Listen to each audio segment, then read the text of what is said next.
ಹೋಶಾಯನ ಪ್ರವಾದನೆ ಗ್ರಂಥ ಅದರ 11ನೇ ಅಧ್ಯಾಯ 3ನೇ ವಚನವನ್ನು ನಾವು ಧ್ಯಾನ ಮಾಡೋಣ. ನಾನೇ ಎಫ್ರಾಯಿಮ್ಗೆ ನಡೆದಾಟವನ್ನು ಕಲಿಸಿದೆನು, ಅದನ್ನು ಕೈಯಲ್ಲಿ ಎತ್ತಿಕೊಂಡೆನು, ತನ್ನನ್ನು ಸ್ವಸ್ಥ ಮಾಡಿದವನು ನಾನೇ ಎಂದು ಅದಕ್ಕೆ ತಿಳಿಯಲಿಲ್ಲ ಎಂದಾಗಿ. ಕರ್ತನಲ್ಲಿ ಪ್ರೀತಿಯ ಮಕ್ಕಳ ದೇವರು ಹೇಳುವಂತಹ ಮಾತನೆಂದರೆ, ನಾನೇ ನಡೆದಾಟವನ್ನು ಕಲಿಸಿದ್ದೇನೆ, ನಾನೇ ಎಲ್ಲವನ್ನು ಕಲಿಸಿಕೊಟ್ಟಿದ್ದೇನೆ. ನೀನು ನಡೆಯಬೇಕಾದದನ್ನು, ನೀನು ಮಾಡಬೇಕಾದದೆಲ್ಲವನ್ನು ಕಲಿಸಿದಾತನು ನಾನೇ. ಆದರೆ ಎಫ್ರಾಯಿಮಿಗೆ ಕಲಿಸಿದಾಗ ಅದೆಲ್ಲವನ್ನು ಕಲಿತುಕೊಂಡು ಇವಾಗ ಅದು ಕರ್ತನನ್ನು ಮರೆತು ಬಿಟ್ಟಿದೆ ಅಂತಕ್ಕಂಥ ವಾಕ್ಯ ಭಾಗವನ್ನು ನಾವು ನೋಡ್ತೇವೆ. ದೇವ್ರ ವಾಕ್ಯ ಹೇಳುವಂಥದ್ದೇನೆಂದರೆ, ನಾನೇ ಅದನ್ನು ಸ್ವಸ್ಥ ಮಾಡಿ ನಡೆದಾಡುವುದನ್ನು, ಓಡಾಡುವುದನ್ನು, ಅದು ಮಾಡತಕ್ಕ ಮಾರ್ಗ ಎಲ್ಲವನ್ನು ನಾನು ತಿಳಿಸ್ತಾ ಬಲಪಡಿಸ್ತಾ ಬಂದಾಗ್ಯೂ ಸಹ, ನಾನು ಸ್ವಸ್ಥ ಮಾಡಿದಾಗಲೂ ಸಹ ಅದು ಹೇಳುವಂತಹ ಮಾತನೆಂದರೆ, ಈಗ ನನಗೆ ತಿಳಿದಿಲ್ಲ ಎಂದಾಗಿ. ಅದಕ್ಕೆ ಇನ್ನೂ ತಿಳಿದಿಲ್ಲ ಕರ್ತನು ನನ್ನನ್ನು ಸುರಕ್ಷಿತಗೊಳಿಸಿದ್ದಾನೆಂದು.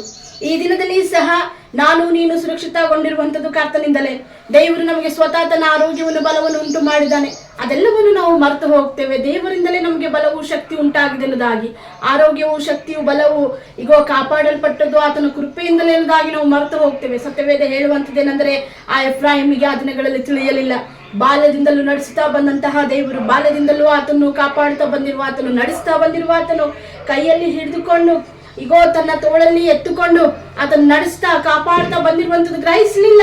ಈಗೋ ಸ್ವಸ್ಥತೆಯನ್ನು ಗ್ರಹಿಸಲಿಲ್ಲ. ಈ ದಿನದಲ್ಲಿ ಸಹ ನಾನು ನೀನು ನೋಡಿರುವಂತಹ ಅದ್ಭುತಗಳು, ಮಹತ್ ಕಾರ್ಯಗಳು, ಆತನು ಕಾಪಾಡುವ ವಿಧಾನಗಳು, ಆತನು ಕೈ ಬಿಡದೆ ನಮ್ಮನ್ನು ನಡೆಸುವಂತಹ ಅನೇಕ ವಿಧವಾದಂತಹ ಕಾರ್ಯಗಳು, ಅದ್ಭುತ ಆಶ್ಚರ್ಯ ಕಾರ್ಯಗಳು ಕಣ್ಣಿಂದ ನೋಡಿದಾಗಲೂ, ಅನುಭವ ಮಾಡಿದಾಗಲೂ ಇನ್ನೂ ಸಹ ನಾವು ಗ್ರಹಿಸಲಿಲ್ಲ. ಇಂದಿಗೂ ಸಹ ನಾವು ಆತನೇ ನನಗೆ ಸ್ವಸ್ಥತೆಯನ್ನು, ಬಿಡುಗಡೆಯನ್ನು ಉಂಟು ಮಾಡಿದಾನೆಂದು ಗ್ರಹಿಸಲಿಲ್ಲ. ಈ ದಿನದಲ್ಲಿ ಕರ್ತನಲ್ಲಿ ಪ್ರೀತಿಯ ಮಕ್ಕಳೇ, ಆತನನ್ನು ಗ್ರಹಿಸುವನಾಗು, ಆತನ ಸ್ವರವನ್ನು ಗ್ರಹಿಸುವನಾಗು, ಆತನು ನಿನಗೆ ಕೊಟ್ಟಿರುವಂತಹ ಈ ಜೀವಿತದಲ್ಲಿ ಆತನು ಕಾಪಾಡಿದಂತಹ ವಿಧಾನವನ್ನು ಗ್ರಹಿಸುವನಾಗು, ಅದ್ಭುತ ಕಾರ್ಯಗಳನ್ನು ಗ್ರಹಿಸುವನಾಗು. ಅವನು ನಿನ್ನನ್ನು ಪ್ರೀತಿಸಿರುವಂತಹ ಆ ಪ್ರೀತಿಯನ್ನು ಈ ದಿನದಲ್ಲಿ ನಿನ್ನ ಹೃದಯದಲ್ಲಿ ತಂದುಕೋ.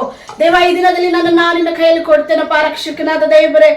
ನಿನ್ನ ಒಂದು ವಾತ್ಸಲ್ಯವನ್ನು ನಾನು ಗ್ರಹಿಸ್ತೇನೆ. ನೀನು ನನ್ನ ಸ್ವತಃವಾಗಿ ಸ್ವಸ್ಥ ಮಾಡಿದೆಯಲ್ಲ, ಆ ಸ್ವಸ್ಥತೆಯನ್ನು ನಾನು ಈ ದಿನ ಹೊಂದಿಕೊಂಡಿದ್ದೇನೆ. ಅದು ನಿನ್ನಿಂದಲೇ ಎನ್ನುವುದಾಗಿ ನಾನು ದೃಢವಾಗಿ ನಂಬುತ್ತೇನೆ ಎನ್ನುವುದಾಗಿ ನಾವು ಕರ್ತನಿಗೆ ಹೇಳುವವರಾಗಿರೋಣ.